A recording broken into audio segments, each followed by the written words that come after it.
BloombergQuint. Now, it's been 2 days since some parts of economic activity in this country was permitted to restart. I use the word permitted carefully because there are several restrictions still at both the national level and at the individual state level, depending on the region, depending on the intensity of the spread of the coronavirus, and many other such incumbent factors.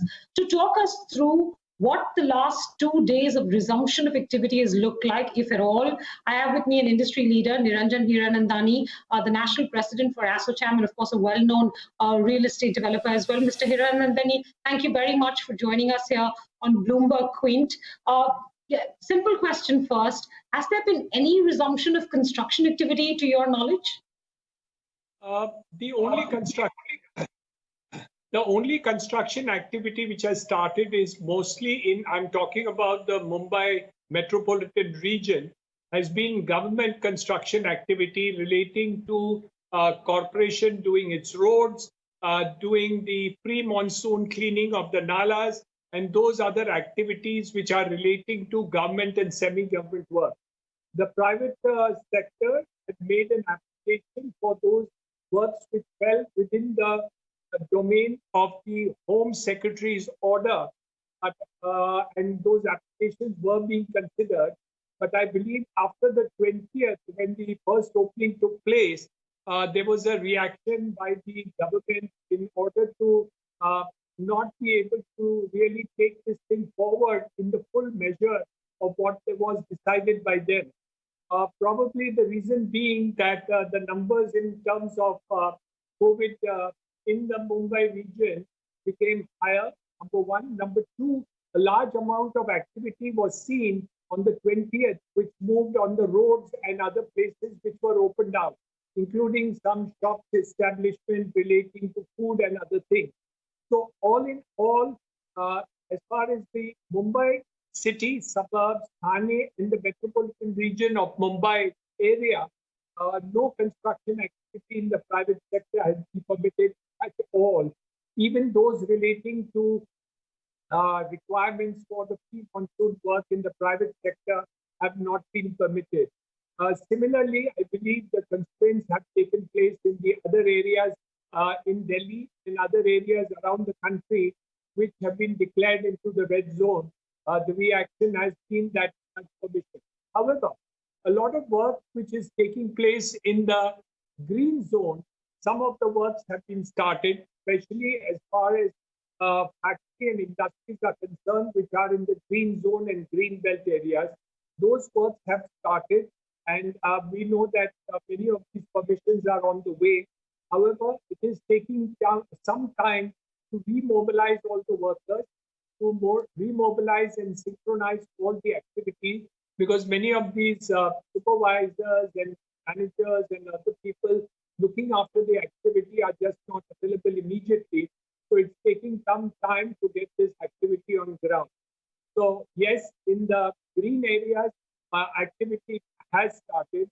In the red areas, the activity has been in fact reversed, which means even those permitted by the Home Secretary in its last notification have not been permitted to be started.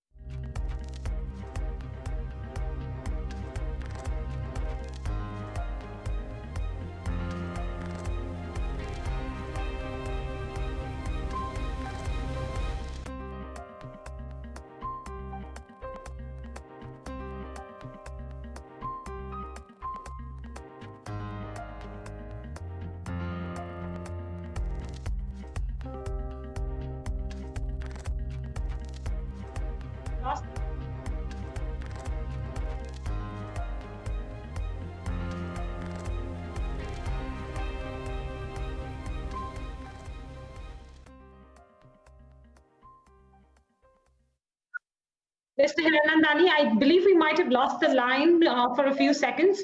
If you can hear me, I can resume my question. Yeah, please, I can hear you very clearly. Please go ahead.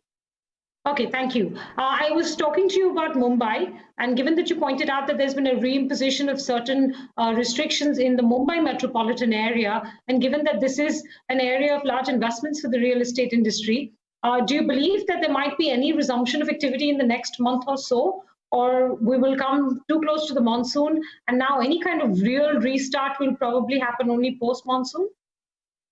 No, I don't think. I'm hopeful that some of the construction work will start on the 2nd or 3rd of May. The reason is there are too many works which are very essential to be done, pre-monsoon works that are required to be done even in the private sector.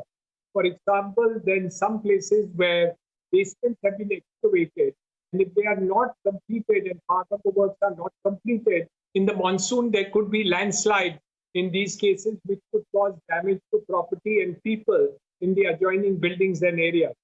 So I think some of this activity has to be taken up. There is no real option. They are essential activities for life and safety. So I think they will have to be permitted. However, further, we were concerned with the construction workers, migrant workers who are still on our site, and we are taking care of their food, their shelter, their sanitization, their social distancing. We have been taking care of them. But if it continues beyond the 3rd of May, all these construction workers may just leave for their villages for the simple reason that there is agricultural activity which has started in the village areas, and most of them would like to go there. I do believe that not only will they go there for the agricultural activity, but there is a lot of payment under Manrega, which takes place in the agricultural areas. So anyway, they will get paid for work in those areas, while here they are getting food and shelter, but they're not really happy with just having food and shelter. So you may see a large amount of migration taking place, in spite of the fact that we do not want that to happen. So there is a fear that if we continue in not starting the work for the construction, at least partially, to the extent that is needed by 3rd of May, I think you will see another set of migration. And I don't think it'd be easy to stop these people from going back. All right, sir. So you said that, besides the fact that in Mumbai, there is very little private sector work going on, in other parts of the country, in green zones, there has been some resumption of construction activity. Is there a number that you can put to it for the industry in any fashion whatsoever? The private sector, real estate industry, or the developer industry has seen what percentage of resumption of work? I don't have a percentage. I can only make a guesstimate that about 2% to 3% of the construction work has started in the green areas, but that's a very small number. I know that because it is taking time to get permissions from the local area authorities to do that, and they're going about quite systematically, and it's taking time to do. But my reading is that hopefully by next week, should go up to 5 to 6% of the work. But a large amount of workmen and other forces are in the city and urban areas or semi-urban areas where we have a large of red zones. And that is becoming a challenge where the majority of migrant workers are now living. However, in the case of government sites, a large number of those sites and workers have started work. For example, in the metro, in the Cross Harbour Bridge, in the Mumbai-Nagpur expressway, those works have just started, and I think those are positive signs in terms of activity which is taking place. And I'm looking forward to the other work also starting, especially the essential pre-monsoon work in the private sector. All right. So can you throw some light, on the issue of being able to maintain things like social distancing in the areas where some of this has started? And I want you to look at it in two ways. One, different states have put down different kinds of requirements. So there seems to be no one consolidated policy, and I can understand that every state is tailoring it to their prevalent virus situation. But how are those policies in your assessment feasible? And the second part is just construction activity is just such a dense activity that can any of this realistically be done without exposing large groups of workers to the potential risk of virus infection? I think the reverse is true. If you don't put them to work, if you don't put these people to work, you can't do social distancing. Remember, even in the hutments in which they are staying today, 4 or 5 people are staying together. So, in fact, social distancing is not possible at all at this present time. However, when the people are going to go to work, we will follow the issue of social distancing.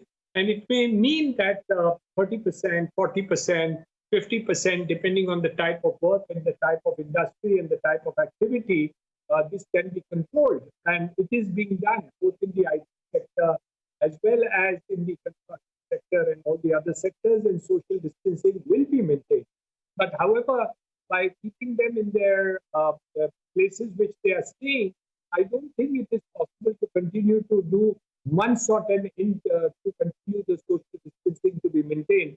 You'll actually need a police force to do that, and no matter what you do.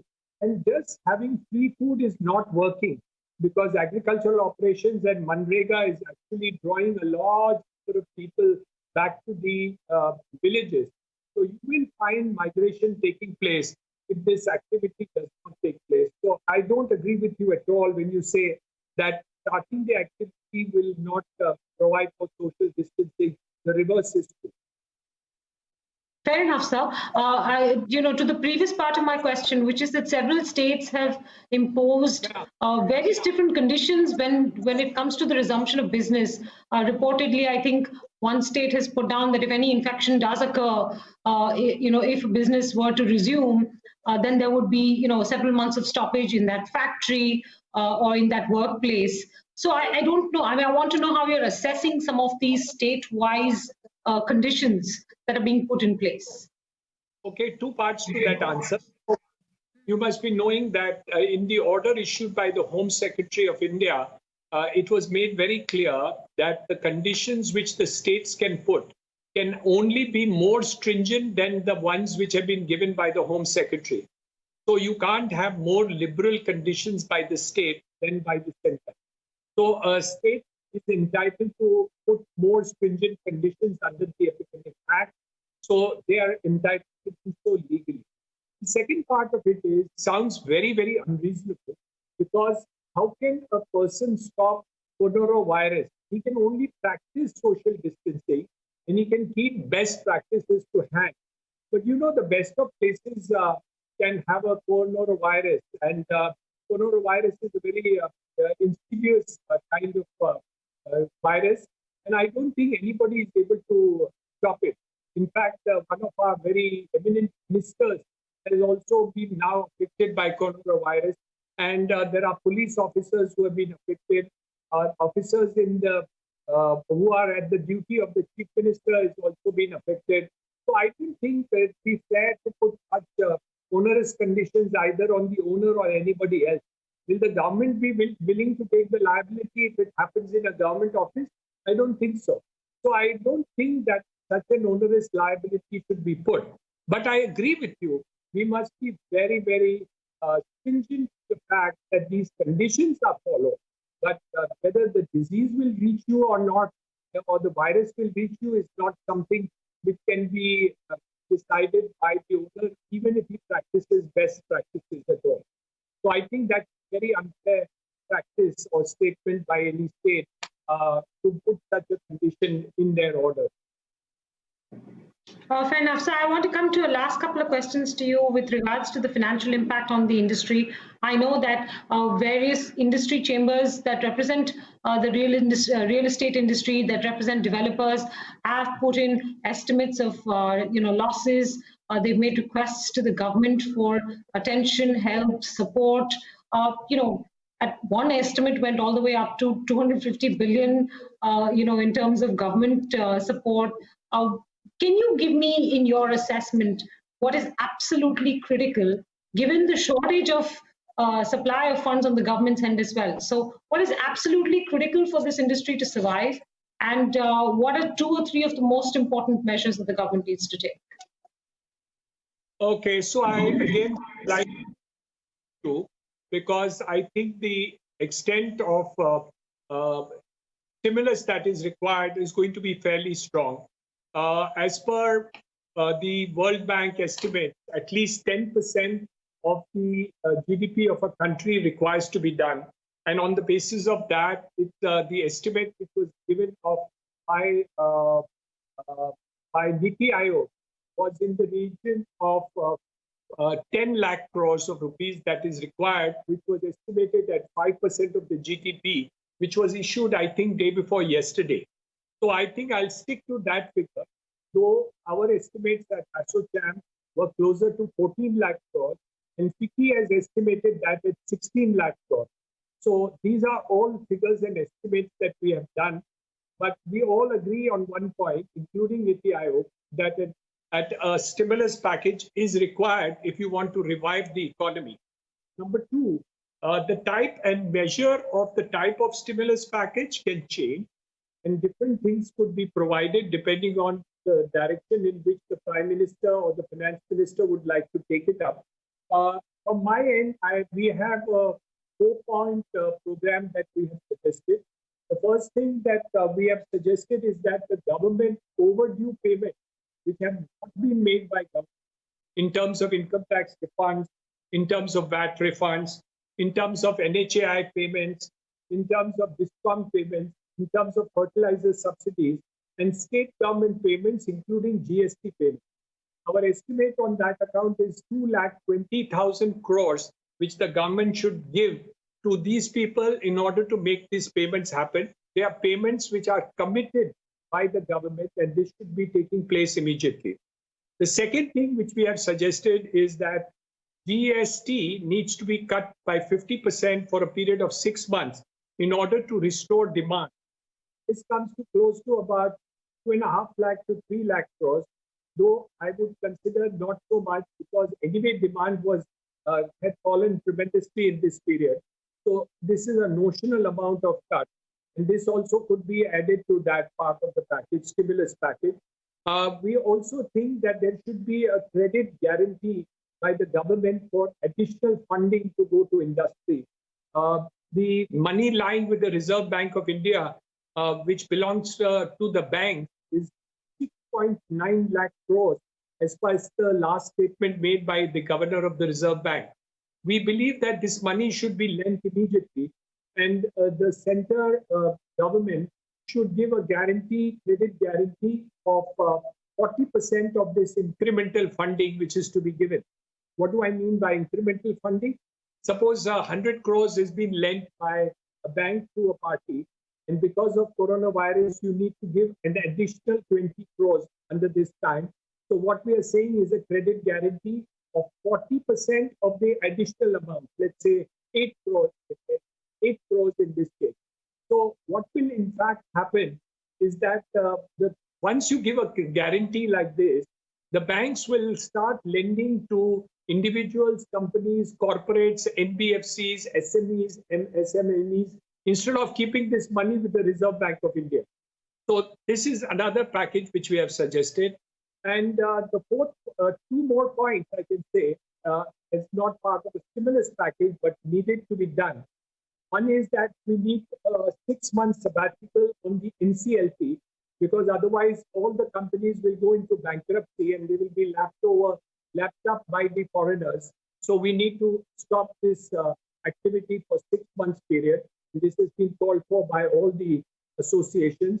And the last point is that RBI needs to do a one-time rollover of all accounts which are outstanding on 31st March 2020, wherever the banks and the parties negotiate to do so. And they would not be considered as an NPA or other situation, looking at the situation of the market.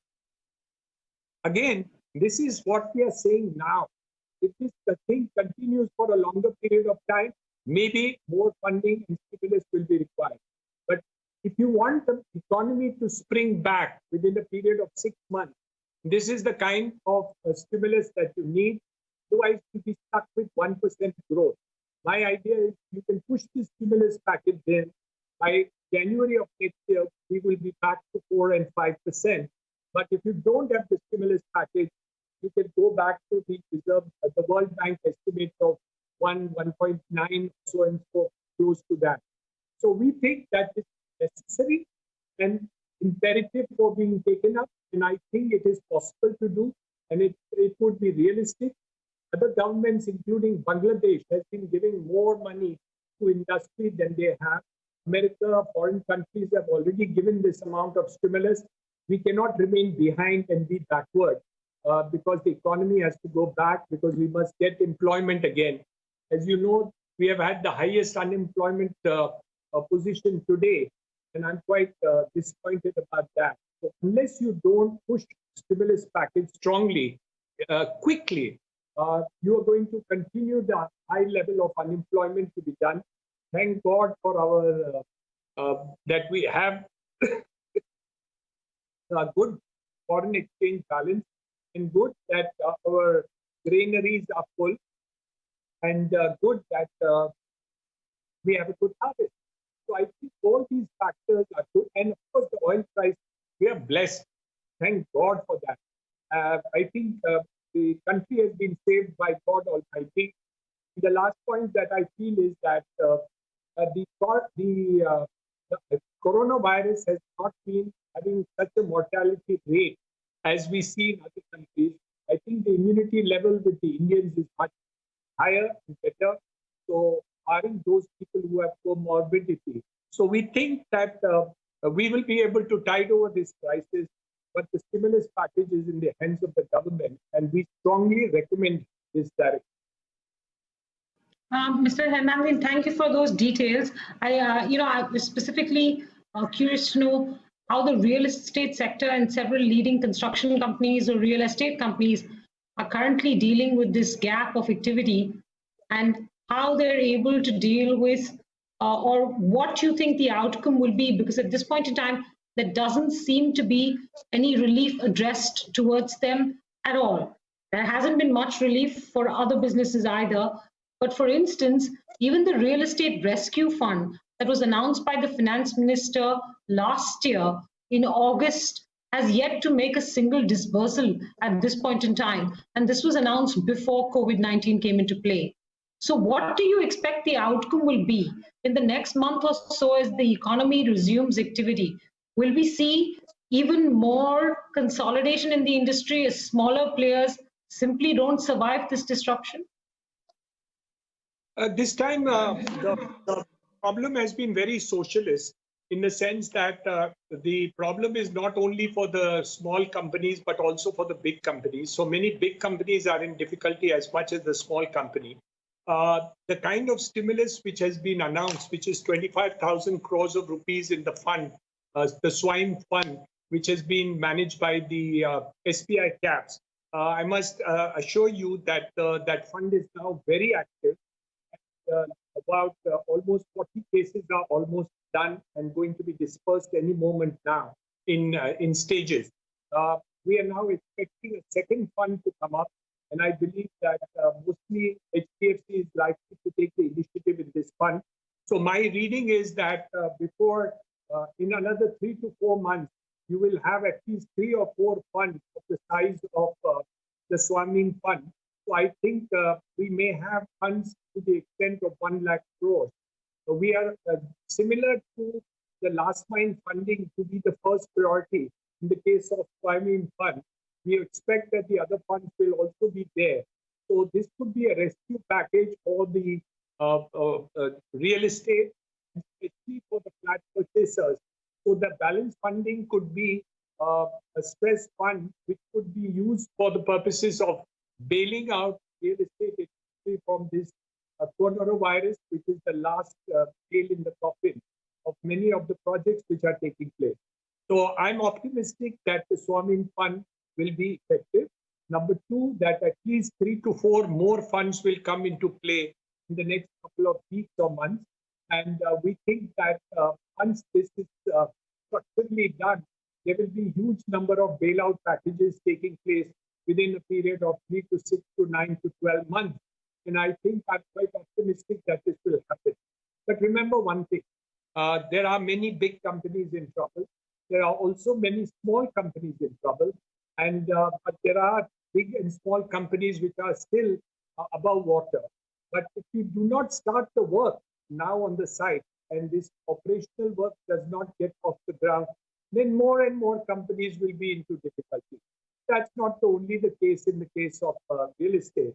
It's across the board, and it will be affecting all the other industries.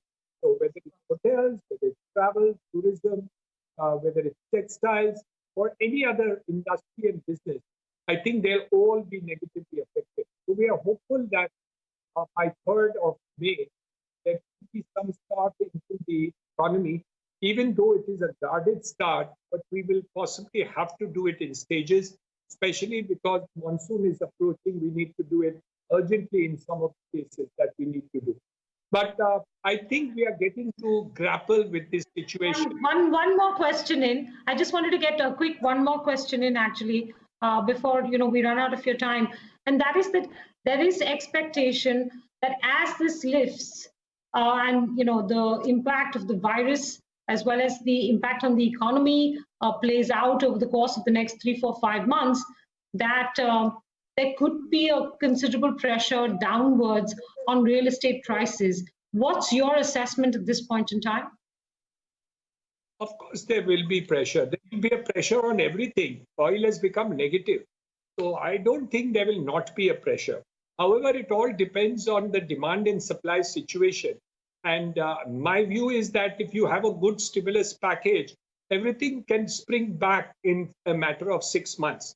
But if you don't have an appropriate stimulus package, then it's not only about prices coming down.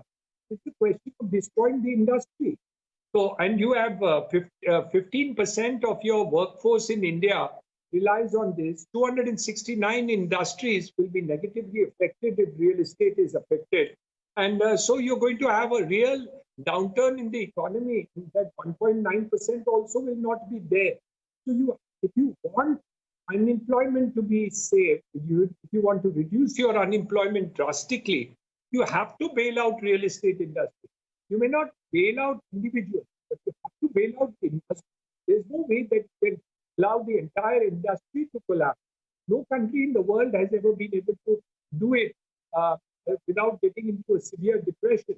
So I think the need of bailing out the industry is needed. And there are structural ways to do it. Earlier, we didn't have a way to do it. Now we have ways to do it.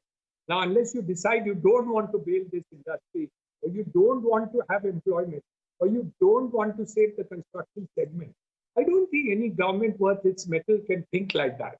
So I'm optimistic that we will find out the way. Obviously, lives are more important at stage 1, but economy, employment, and wealth of the nation is equally important. Don't we want the country to become richer?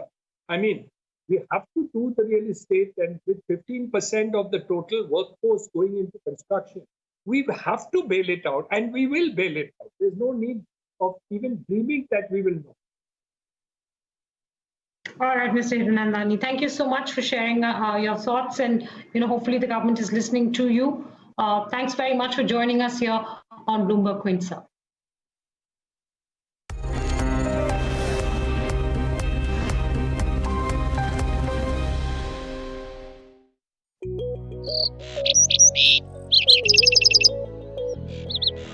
Beep.